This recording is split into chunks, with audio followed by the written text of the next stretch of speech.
Hi friends, welcome to Leela Kids channel. இந்த வீடியோல நாம பார்க்க போறது 10th ஸ்டாண்டர்ட் தமிழ் இயல் 2 துணைப்பாடம் புயலிலே ஒரு தோணி பகுதி 1 புத்தக வினாக்கள். நெடுவினா பாடநூல் வினா. புயலிலே ஒரு தோணி கதையில் இடம்பெற்றுள்ள வர்ணனைகளும் அடுக்கு தொடர்களும் ஒலிகுறிப்பு சொற்களும் புயலின் தோணி படும் பாட்டை எவ்வாறு விவரிக்கின்றன? முன்னுரை.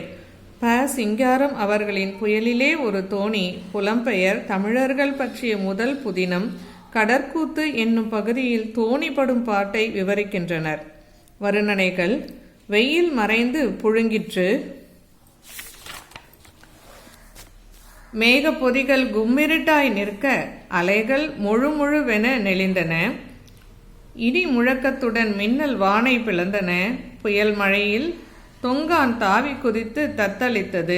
அடுக்கு தொடர்களும் ஒலிகுறிப்பு சொற்களும். கடல் கூத்தாட்டில் தொங்கான் நடுநடுங்கி தாவி தாவி குதித்து குதித்து விழுவிழுந்து நொறு நொறு நொறுங்குகிறது. உடலை இறுக்கி இறுக்கி அறுத்தது. கும்மிருட்டு மரமரப்பு பொயிங் பொயிங் பொயிங் நொயிங் என்ற ஒலி பரவுகிறது. தொங்கான் கிறுகிறுத்து கூத்தாடுகிறது. கூத்தாடிய கடல் அலை. Please like, share and subscribe Leela kids channel. இந்த வீடியோவை மறுபடியும் போட்டு பாருங்க, உங்களுக்கு விடைகள் மனப்பாடமாகும். எக்ஸாமில் ஃப்ளோ ஈஸியாக இருக்கும். இந்த வீடியோவை உங்களுக்கு ஷார்ட் வீடியோஸாகவும் கொடுத்துருக்கேன், பார்த்து பயன்பெறுங்க. கூத்தாடிய கடல் அலை.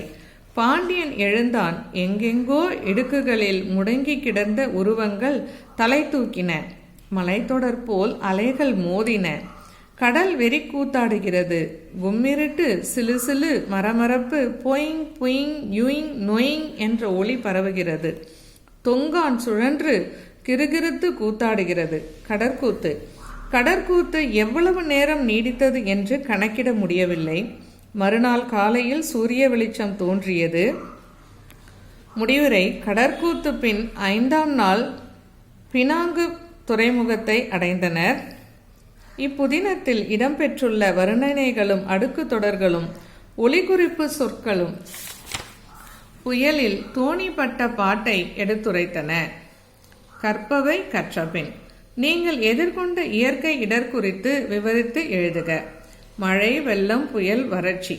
நவம்பர் 10, 2018 அன்று மாலை கோடியக்கரை கிராமத்தில் மீனவர்களோடு மீனவராக மாலை நேரத்தில் பேசிக் கொண்டிருந்தோம். இரவில் புயல் கரையை கடக்கும் என்று வானொலியில் அறிவிப்பு கூறினார்கள். ஆனால் அதற்கான ஓர் அறிகுறியும் தென்படவில்லை. புயலாவது மண்ணாங்கட்டியாவது என்று நாங்கள் மகிழ்ச்சியாய் பேசிக்கொண்டே நடந்து வந்தோம்.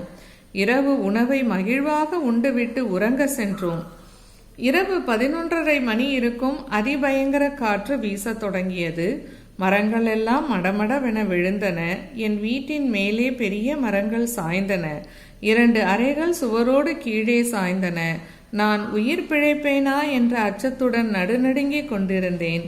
காற்றும் அடர்மழையும் 1 மணி நேரம் தொடர்ந்து வீசியது, பெய்தது. வீட்டின் வாசலுக்குள் தண்ணீர் நுழைந்தது. நான் மெதுவாக மாடிக்கு சென்று சேர்ந்தேன். எங்கு பார்த்தாலும் தண்ணீர். நின்ற மரங்கள் எல்லாம் கீழே சாய்ந்து கிடந்தன. 1 மணி நேர கோர தாண்டவத்தில் போன உயிர் திரும்பவும் வந்தது. Please like, share and subscribe Leela kids channel.